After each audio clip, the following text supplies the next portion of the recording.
Surface tension, ये भी बड़ा इम्पोर्टेंट चैप्टर है। एक क्वेश्चन इसमें से भी मिलेगा आपको।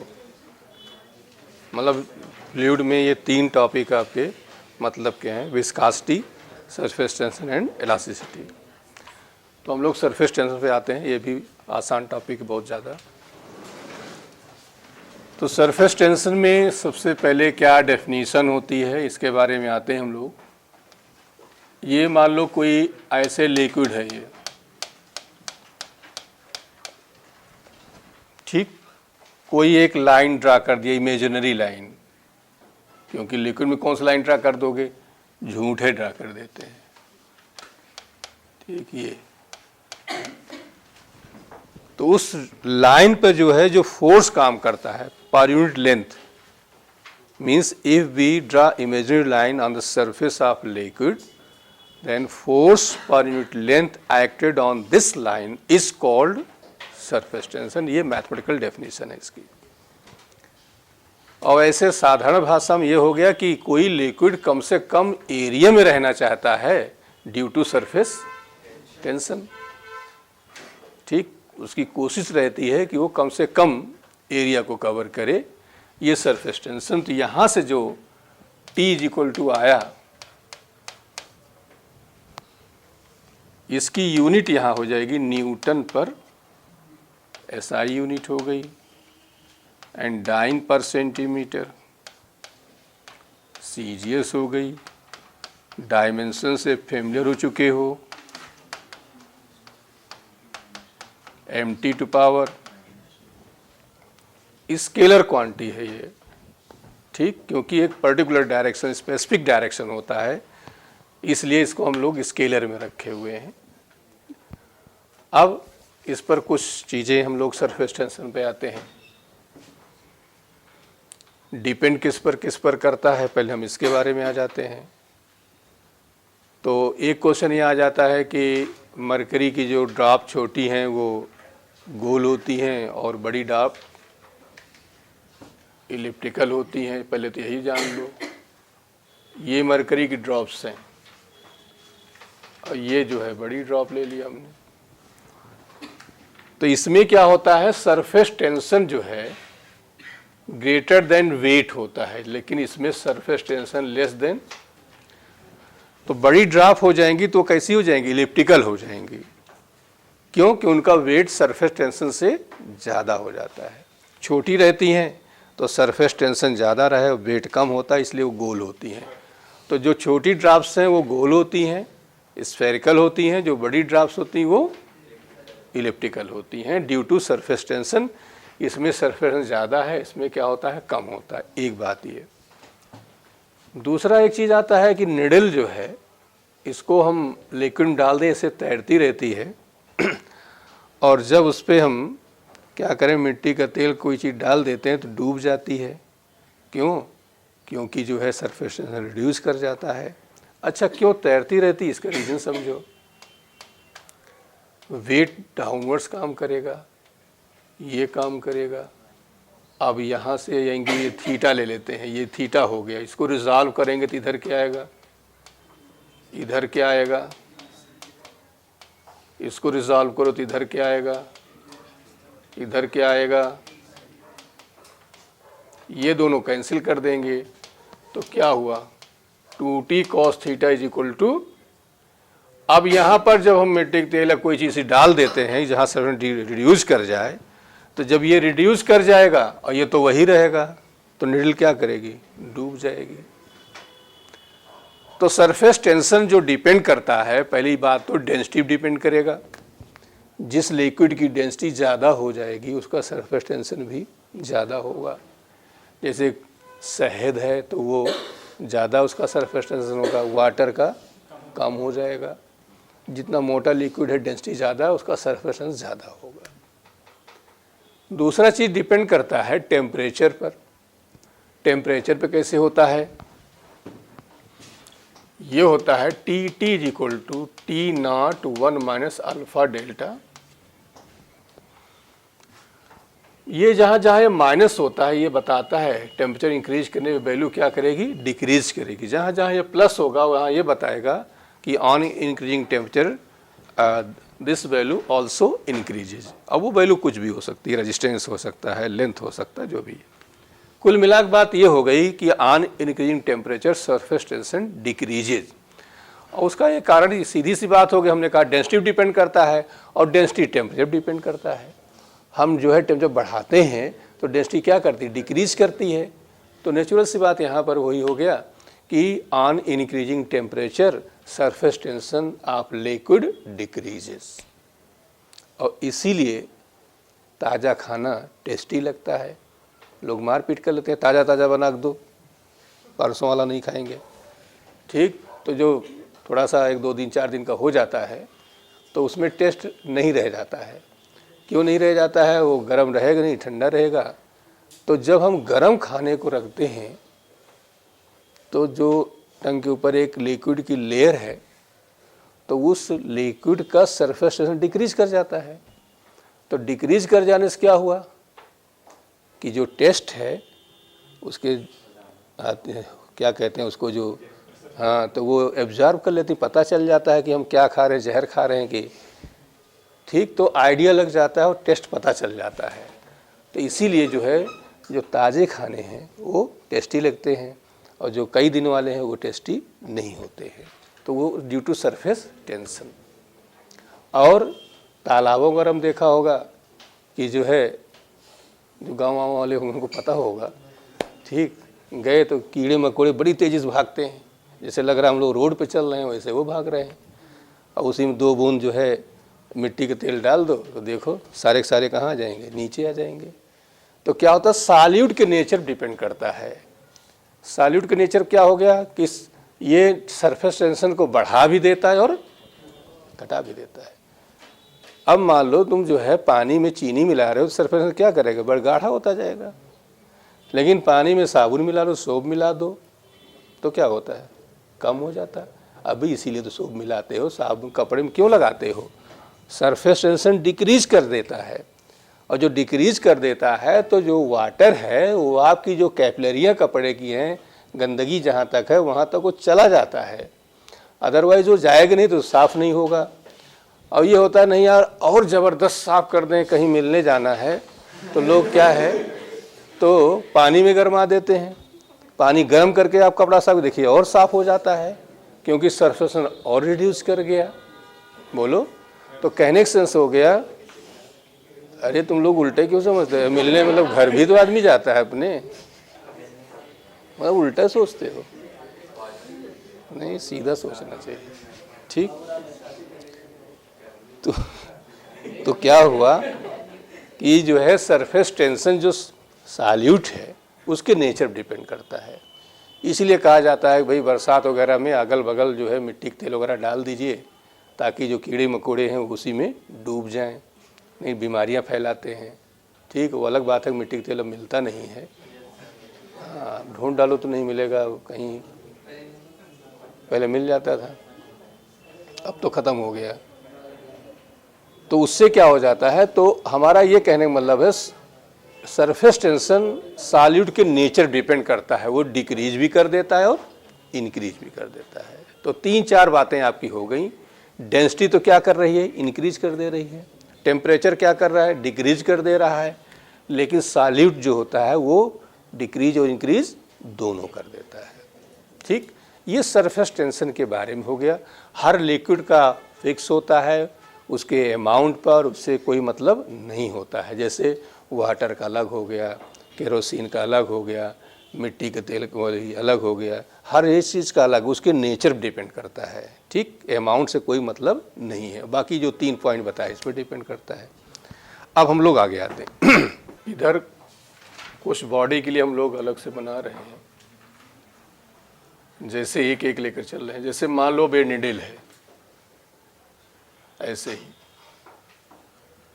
ठीक, तो यहाँ क्या हो रहा है, अब इसकी लेंथ L ले रहे हैं तो इधर भी लग रहा है, इधर भी फोर्स, ये देखिए यहाँ भी लगेगा यहाँ भी लगेगा, लेंथ इसकी L ले लेते हैं। तो T = F/L, तो F = T × L। तो ये जो नेट फोर्स लगेगा इस पर, जो नेट फोर्स होता है कि भाई कितना फोर्स लगाएं कि ऊपर हम इसको ले जाएं, तो ये हो जाएगा इंटू टी एल प्लस, अब यहाँ 2 क्यों लिखा? इसलिए लिखा कि इधर भी लिक्विड भरा है, इधर भी लिक्विड भरा है, तो इधर भी लेंथ है, इधर भी लेंथ है। दूसरी चीज, अब हम ये लेते हैं,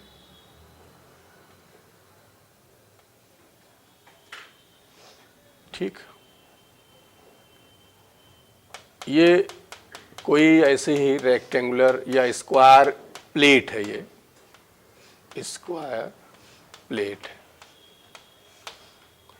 और लेंथ इसकी हमने एल ले लिया, ठीक, लेंथ क्या लिया? अब इसमें बताओ फोर्स क्या हो जाएगा? 4, और 4 क्यों किया बताओ? यहां भी लिक्विड, यहां ये अंदर लिक्विड नहीं है, ये प्लेट है, जैसे भरी हुई प्लेट है, जैसे भरी हुई है, लिक्विड केवल बाहर बाहर है, ये यहां भी लिक्विड है ये, तो यहां भी, यहां तो कितना आ गया? 4L हो गया। अब हम स्क्वायर लूप ले लेते हैं। लूप को मतलब समझे, अंदर भी लिक्विड है, बाहर भी लिक्विड है, स्क्वायर लूप, और लेंथ एल ही है सब। अब बताओ क्या हो जाएगा?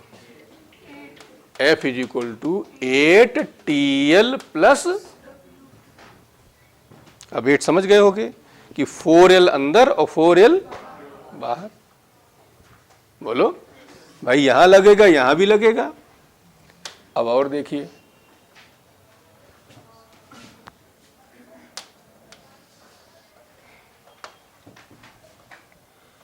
अब हमने ले लिया कोई डिस्क, ले लिया ऐसे ही,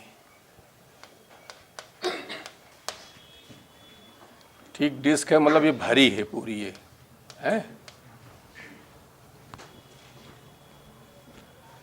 ठीक, ये जैसे, चलिए छोड़िए, तो लिक्विड यहां है, रेडियस हम आर ले लेते हैं, तो बताइए क्या हो जाएगा?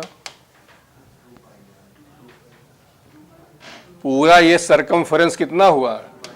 2 पाई आर इंटू टी और प्लस, अच्छा डब्लू के बारे में कहेंगे तो लेंगे, नहीं कहेंगे तो नेगलेक्ट कर देते हैं। अब मान लो कोई बॉडी इस तरह की है, चलो रिंग ले लेते हैं पहले हम, और ऐसी रिंग की हम बात कर रहे हैं जिसका ये नेग्लेजिबल थिकनेस है, तो जो, अब इसका मतलब, और रेडियस आर है, कहने का मतलब जो R1 और R2 दोनों रेडियस सेम है। अब बताओ इसका क्या हो जाएगा force? F is equal to, देखिए अंदर 2 पाई आर और बाहर भी इंटू टी और प्लस, हम अब ऐसी डिस्क की बात कर रहे हैं, मतलब इस तरह से ले लेते हैं, अंदर का रेडियस अलग और बाहर का अलग है, ये पूरा भरा हुआ है ऐसे,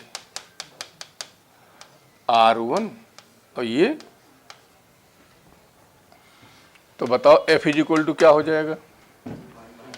2 पाई R1 और प्लस इंटू और प्लस, ये हो गया आपका, क्लियर हो गया? सब लोग निकाल लोगे, इसमें कोई रटने की जरूरत नहीं है, ठीक। अब आते हम लोग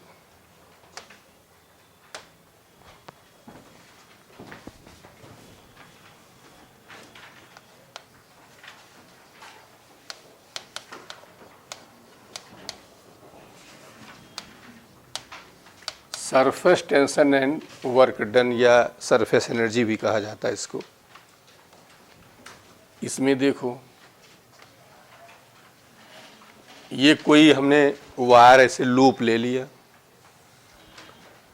और ये ऐसे कोई वायर रख दिया इसके ऊपर,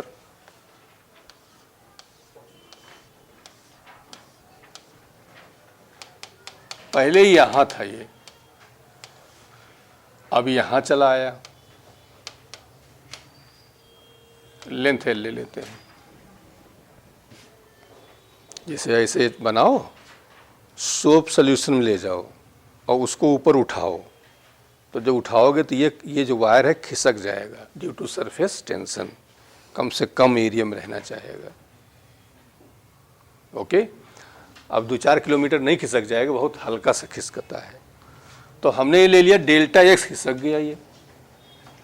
तो ये बताओ W इज इक्वल टू होता क्या, फोर्स इंटू डिस्प्लेसमेंट। फोर्स जगह हमने लिखा T इंटू एल और ये लिख दिया डेल्टा एक्स, और एल डेल्टा एक्स क्या बन गया, एरिया, इसका एरिया इसका। तो W इज इक्वल टू क्या हुआ, तो यहां से T की वैल्यू क्या आ गई, W अपान 1 यूनिट और आ गया, जूल पर मीटर स्क्वायर सरफेस टेंशन का। बोलो, 2 यूनिटें हो गई इसकी। अब हम जरा इसी पे आते हैं थोड़ा सा, अब इसको ध्यान समझो।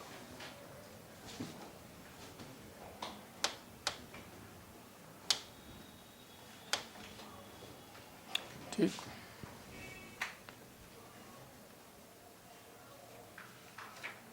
एक लेते हैं लिक्विड ड्रॉप,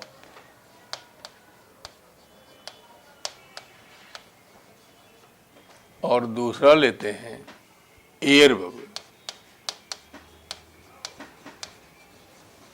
तीसरा लेते हैं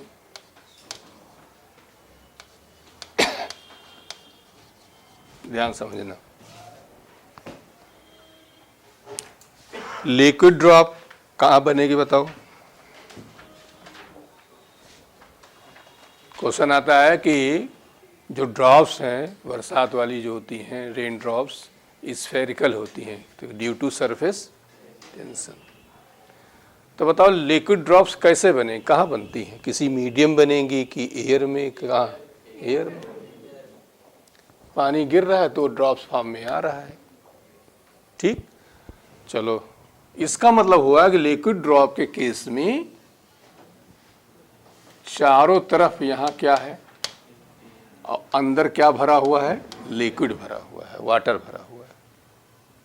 या मरकरी ड्रॉप है तो मरकरी ड्रॉप भी क्या हुआ, अंदर क्या है, मरकरी भरा है, किनारे किनारे ऐसे हवा में रखोगे तभी बनेगा।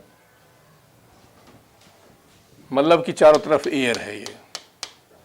अब एयर बबल कहाँ बनेगा, हवा में बनेगा, पानी या किसी मीडियम बनेगा, ऐसे तो बनेगा नहीं हवा में। बोलो, तो ये कहाँ बनेगा, किसी लिक्विड मीडियम, लिक्विड में बनेगा। अब लिक्विड, जैसे एक ट्यूब ले लो और उसको वाटर के अंदर डाल दो और फूंको तेज से, तो देखे एयर बबल्स निकलेंगे। ठीक, तो किसी मीडियम में बनेगा। तो जो मीडियम में बनेगा इसका मतलब हो गया इसमें अंदर भी नहीं, अंदर एयर है लेकिन बाहर, बाहर क्या है, लिक्विड है। किसी मीडियम के अंदर होगा, कहने का मतलब ये हुआ। सोप बबल बताओ, बोलो कहाँ बनेगा, है? अरे यार एयर में बनेगा, कपड़े साफ किए होगे तो देखोगे सोप बबल्स निकलते हैं। या देखो बच्चों वाला जो वो बेचते रहते हैं, तो हवा में तो रहता है, वो उड़ता रहता है, केमिकल होता है वो। कभी बच्चे तुम लोग जब होंगे इन केस तो सब मत देना। अरे हाँ, मतलब वो खतरनाक होता है।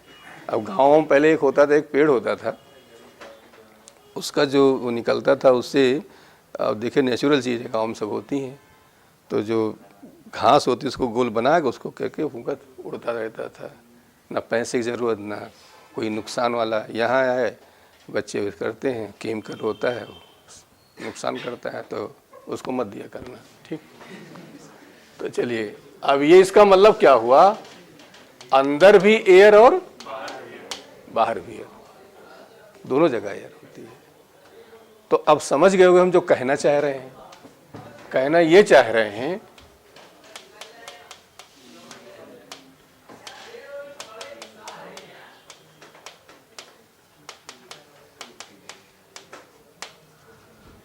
बस यही कहना चाह रहे थे। बोलो। क्या डिफरेंस दिख रहा है?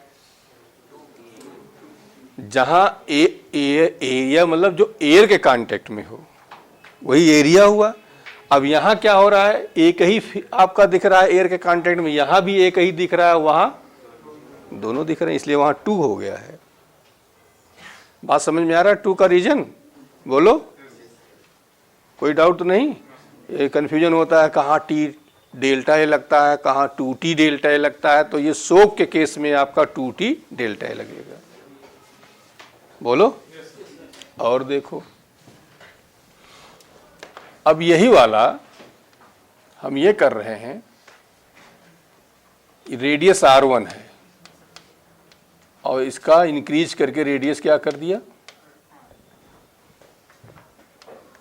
Same situation. ये भी क्वेश्चन खूब आते हैं।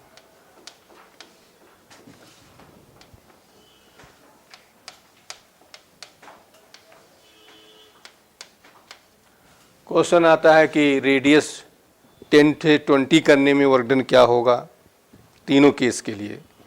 तो अब ये बताइए यहाँ क्या हो जाएगा, W = T A final minus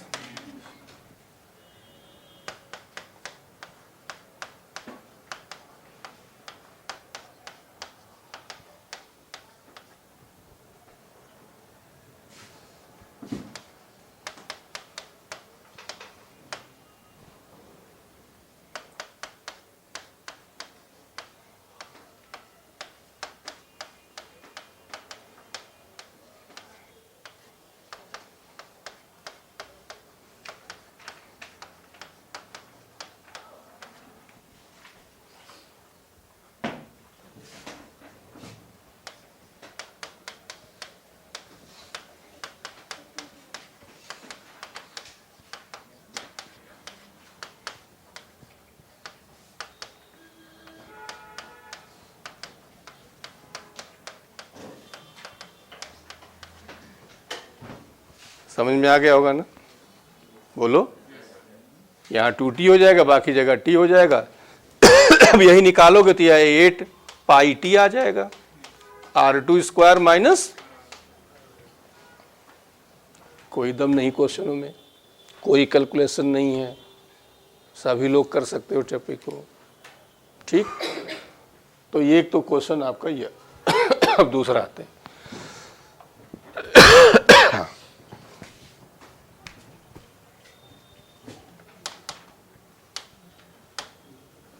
pressure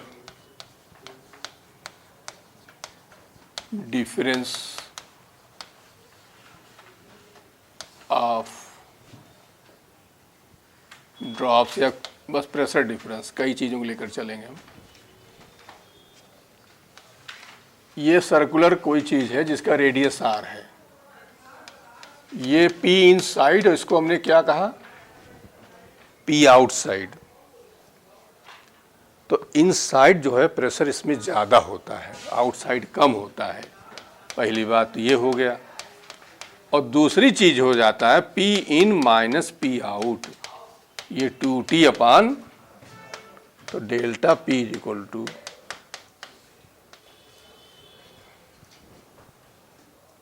T surface tension है, R क्या है, रेडियस है। ठीक, इसी पे क्वेश्चन ये है,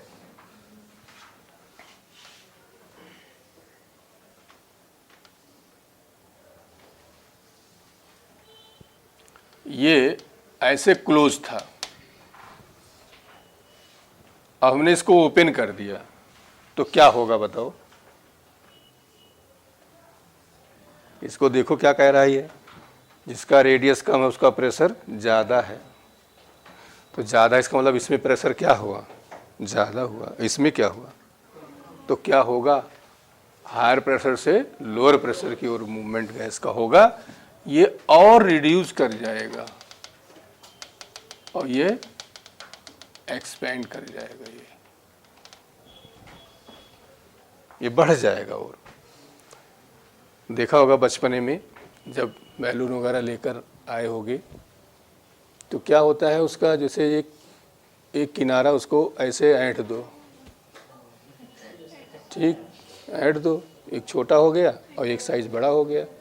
और जैसे उसको छोड़ दोगे तो छोटा वाला और छोटा हो जाता है और बड़ा वाला थोड़ा सा और बड़ा। तो बड़ा वाला तो नहीं समझ में आता, लेकिन छोटा वाला समझ में आया कि और छोटा हो गया।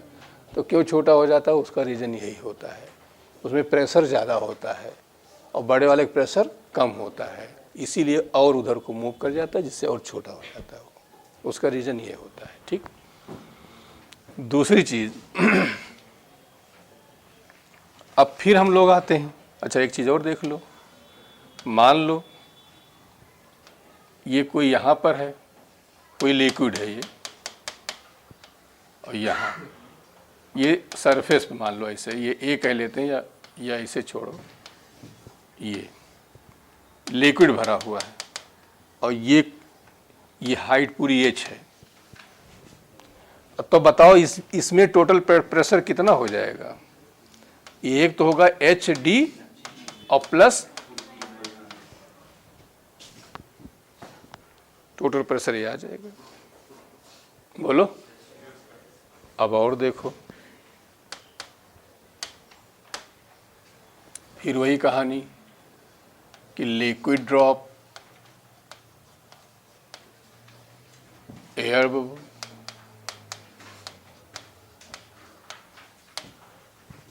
सोप,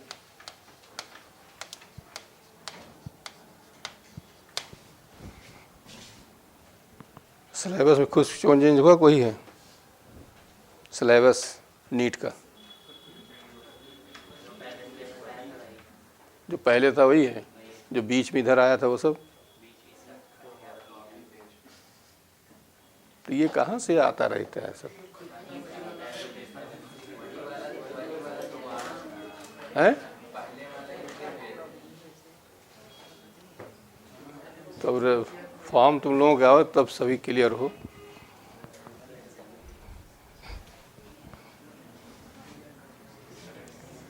चलिए लिक्विड ड्रॉप आइए। लिक्विड ड्रॉप का मतलब हो गया अंदर लिक्विड है और बाहर, और इसका मतलब क्या हुआ? एयर में अंदर जो है वो एयर है, बाहर क्या है? और इसमें क्या बताया था? अंदर भी एयर। अब यहां बताओ प्रेशर डिफरेंस क्या आएगा? यहां पर delta P is equal to, यहां भी, लेकिन यहां क्या हुआ? क्लियर हो गया? तो सोप के केस में दोनों में, प्रेशर में भी और वर्क डन में भी 2 और हो जाता है, मतलब 2T। W is equal to वहाँ आ जाता है 2T डेल्टा ए और यहाँ आ जाता है 2T अपान R। बाकी दोनों में सेम रहेगा, इसलिए डायरेक्ट ऐसे पूछ लिए जाते हैं ये। और उसका रीजन सिर्फ क्या होता है? लोग कंफ्यूज होते हैं इसलिए पूछ लिया जाता है क्या होगा। अब हम लोग आते हैं इस चैप्टर का सबसे important question, splitting of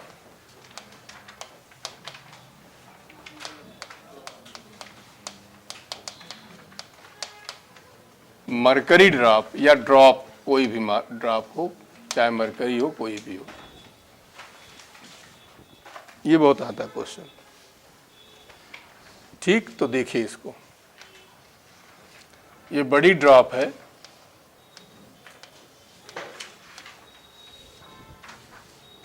question आता है वर्क डन क्या है, एनर्जी क्या है, सब आता है। ठीक, तो देखो इधर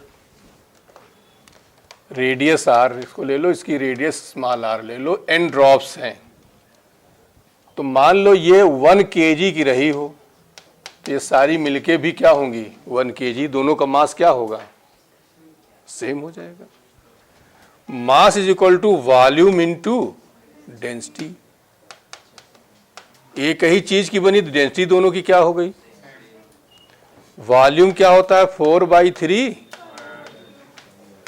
और यहां हो जाएगा 4/3, एक का होगा, और कितनी है? n है। तो यहां से आ गया, और ये फॉर्मूला कई बार आपको मिल चुका है, यहां पे हमने बताया। अभी ये कैपेसिटी चैप्टर फिर से मिलेगा। कई ड्रॉप्स मिक्स हो रही हैं, कोलैप्स हो रही हैं, तो रेडियस का फॉर्मूला क्या आ जाएगा बताओ? n⁻⁴ into r। अब देखिए ध्यान से, ध्यान दो। तो W = T delta A final minus तो T 4 पाई n ड्रॉप है, तो n से हमने यहां क्या कर दिया? ये तो एक का एरिया हुआ ना। स्फीयर का, स्फेरिकल चीज का एरिया क्या होता है? 4 पाई r स्क्वायर। सर्किल का एरिया होता है पाई r स्क्वायर।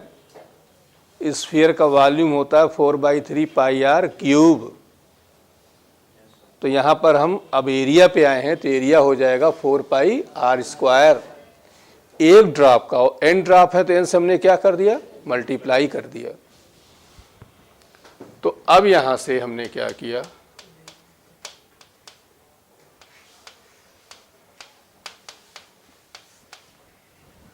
बीच से भी क्वेश्चन उठा लिए जाते हैं, ध्यान दे रहना। अब हम ये कर रहे हैं, हमें जब देखो इससे ये बन रही तो इसका रेडियस दिया रहेगा, बड़ी का रेडियस बिग ड्रॉप का दिया रहेगा आपको। स्मॉल आर हटा दो, तो कैसे हटेगा बोल दो? स्मॉल आर की वैल्यू यहां से क्या आ जाएगी? r/n⁻⁴ का होल स्क्वायर माइनस, बोल दो। और चलो 4 pi t n r square 2/3, बोलो। और चलिए 4 पाई t r स्क्वायर भी बाहर निकाल लो, इसको ऊपर ले जाओ तो 1 - 2/3। अरे यार इसका पावर 1 है, ऊपर ले जाओ माइनस होगा, तो क्या हो जाएगा? n की पावर 1/3 माइनस, ये आपका बड़ा इंपॉर्टेंट फॉर्मूला निकल आया। इसमें सिंबल्स क्या है? t जो है वो क्या है? सरफेस। r क्या है?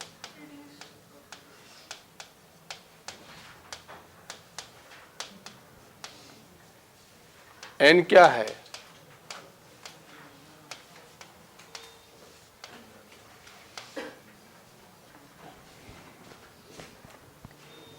अब ध्यान समझिए इसको। ये हो गया कि जो बिग ड्रॉप एक स्मॉलर ड्रॉप्स में ब्रेक होती है, उसका फॉर्मूला आपने पढ़ा कि W = 4 pi t r square bracket में n1/3 - 1। सिंबल्स आपको क्लियर हो गए। W वर्क डन हो गया आपका, और T सरफेस टेंशन हो गया, R जो है बिग ड्रॉप की रेडियस हो गई, N नंबर ऑफ ड्रॉप्स हो गई। यही सेम फॉर्मूला आप अप्लाई कर सकते हो जब कई सारी ड्रॉप्स मिलके एक बड़ी ड्रॉप बना रहे हैं। दोनों के लिए काम करेगा ये, चाहे बिग ड्रॉप स्मॉलर ड्रॉप में कन्वर्ट हो रही हो और चाहे स्मॉलर ड्रॉप बिग ड्रॉप में कन्वर्ट हो रही हो। सिर्फ करना क्या होगा? आपको आर चेंज करना होगा।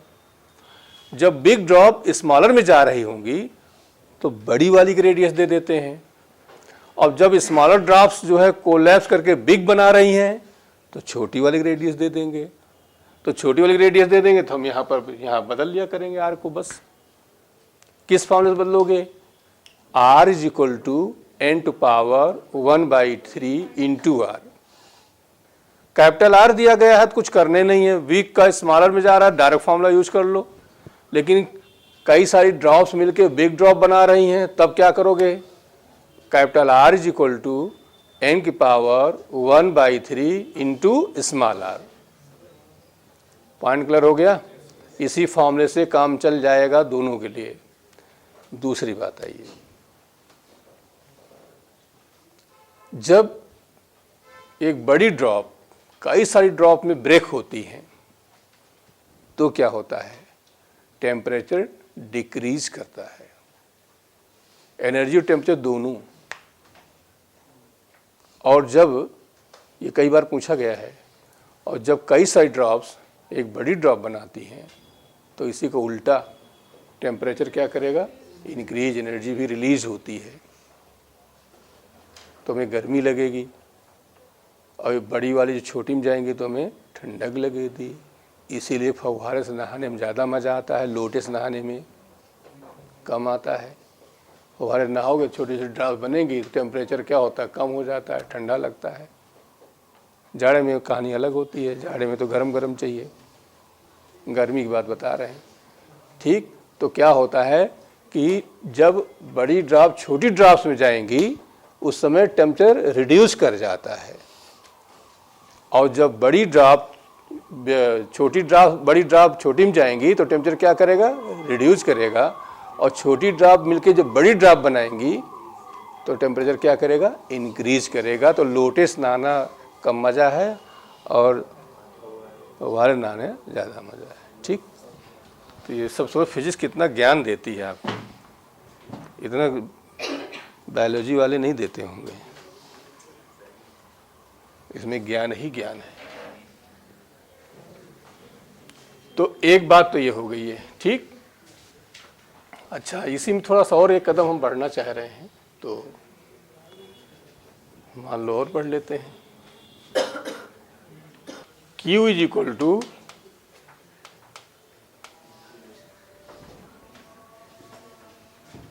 मतलब हम निकालना चाहें कि भाई टेम्परेचर क्या चेंज आ रहा है तो निकाल सकते हैं, बोलो।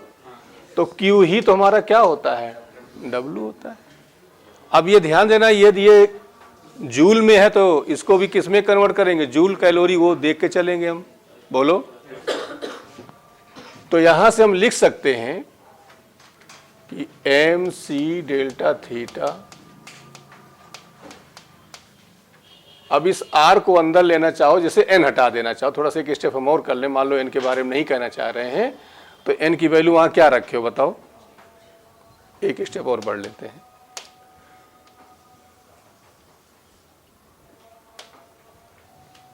n is equal to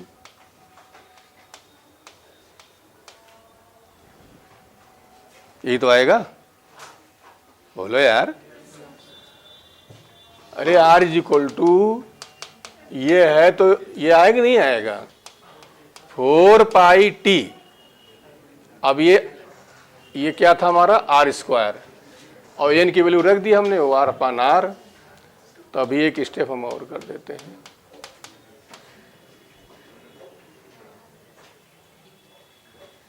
n की पावर 1/3, अरे r कैपिटल R अपान R की पावर 3,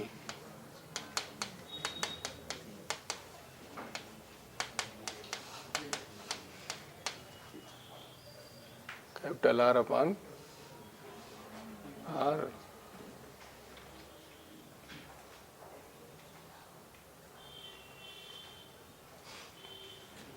चलिए एक मिनट, इसको ऐसे रहने देते हैं।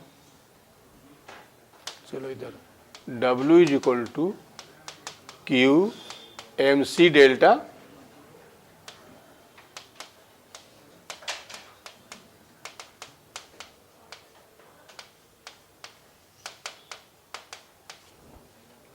इसको ब्रेक कर लो, 4/3 pi R cube, big drop है तो यहाँ R क्यूब कर दो, C 4 pi T R square.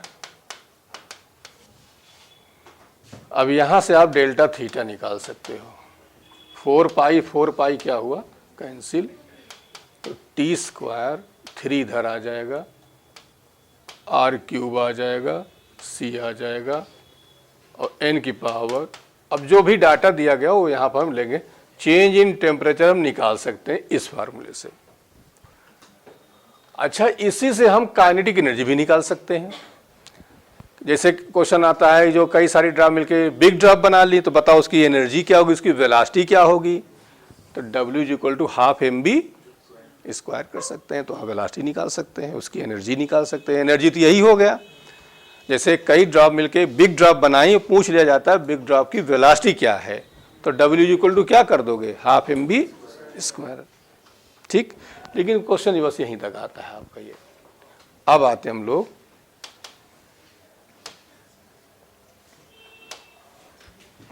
Cohesive and adhesive forces. अब ये क्या होते हैं,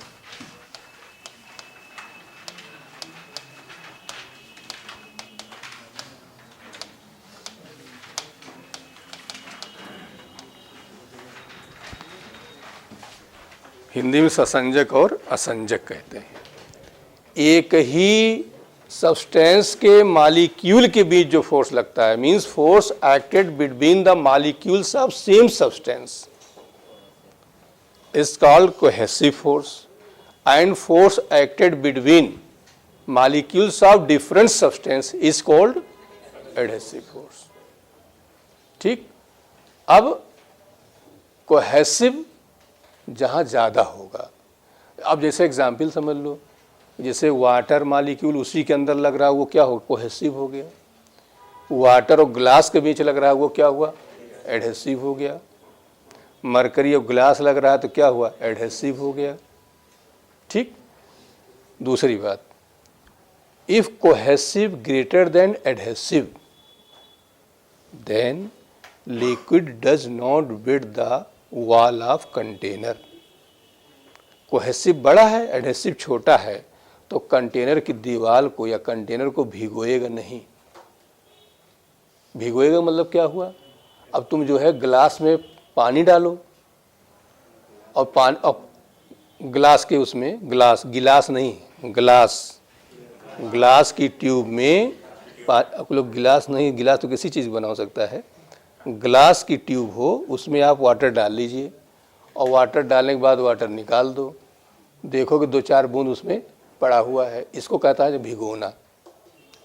अब तुम जो है मरकरी डाल दो और मरकरी निकाल लो, एक भी ड्रॉप मरकरी नहीं रहेगी, हम कहेंगे नहीं भिगोया इसने, ये हम बताना चाह रहे हैं।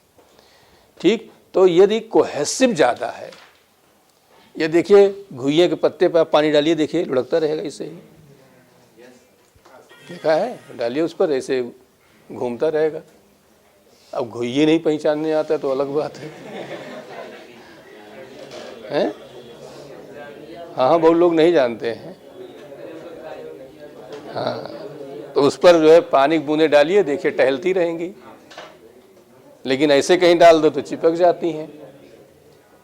तो क्या हुआ कि कोहेसिव ग्रेटर देन एडहेसिव है तो वो नहीं भिगोता है, और कम हो गया तो क्या करेगा, तो बिल्कुल ऐसे समझ लो जैसे मान लो कोई एक फैमिली है, 5-6 लोग हैं और कहीं रिलेशन में गए हैं शादी ब्याह में, और सभी लोग जितने गए थे चले आए, तो समझ लो कोहेसिव बड़ा था, और एक आध लोग रुक गए तो समझ लो कोहेसिव गड़बड़ा गया था, एडहेसिव बढ़ गया, अलग अलग बीच में फोर्स बढ़ गया है, और जो परिवार के बीच था फोर्स वो कम हो गया।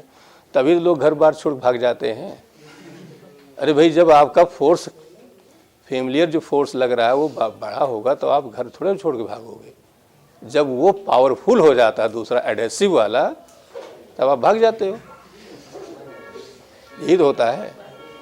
तो कोई चिंता नहीं कि किसने पैदा किया, क्या किया, कुछ ही मतलब नहीं, जाओ इसी तरह से जाओ। तो कोहेसिव जब बड़ा होगा, एडहेसिव छोटा होगा, तो कंटेनर को नहीं भिगोएगा, और कोहेसिव यदि छोटा हो गया, कम हो गया, एडहेसिव बड़ा हो गया, तो कंटेनर को भिगो देता है। ठीक, अब आते इसके बाद एंगल ऑफ कांटेक्ट, इसके बारे में समझो। हिंदी में स्पर्श कोण कहा जाता है। अब ये क्या होता है इसको समझो।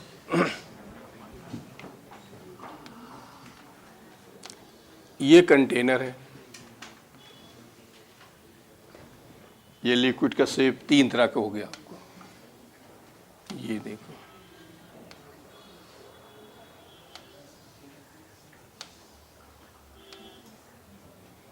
ठीक, ये लिक्विड की शेप होते हैं, किसी कंटेनर में आप डालेंगे तो ऐसे मिलेगा। ये लिक्विड भरा हुआ है। एक लाइन ऐसे ड्रा करिए, एक लाइन आप ऐसे ड्रा कर दीजिए, इन दोनों के बीच का जो एंगल है that is called angle of contact. एक ऐसे ड्रा कर दो, एक ऐसे कर दो, ये एंगल ऑफ कांटेक्ट होता है। एक ऐसे ड्रा किया, एक ऐसे ड्रा किया, ये एंगल ऑफ। तो क्या हुआ कि tangent draw on the surface of liquid and inside the wall of container means angle between tangent drawn on the surface of liquid and inside the wall of container is called angle of contact। जो हम इसके surface पे और इसके wall इनके बीच का जो angle होता है वो एंगल ऑफ कांटेक्ट कहलाता है। ये जो दिख रहा है वो थीटा लेस देन आपका 90 होता है, ये थीटा ग्रेटर देन आपका 90 होगा and theta is equal to, ठीक। ये जो केस जनरली हम लोग लेते हैं वाटर एंड ग्लास का, और ये आपका केस दिखता है मरकरी एंड ग्लास का, और ये होता है एजी एंड एचजी का। एजी का कंटेनर हो, उसमें मरकरी आप भरोगे तो ये शेप आपको दिखेगा।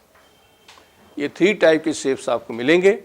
अब इसी में हम लोग ये पढ़ेंगे कि cohesive forces, adhesive forces, angle of contact, इनको तीनों को कंपेयर करेंगे, ठीक। तो अब ये कंपेयर करेंगे नेक्स्ट।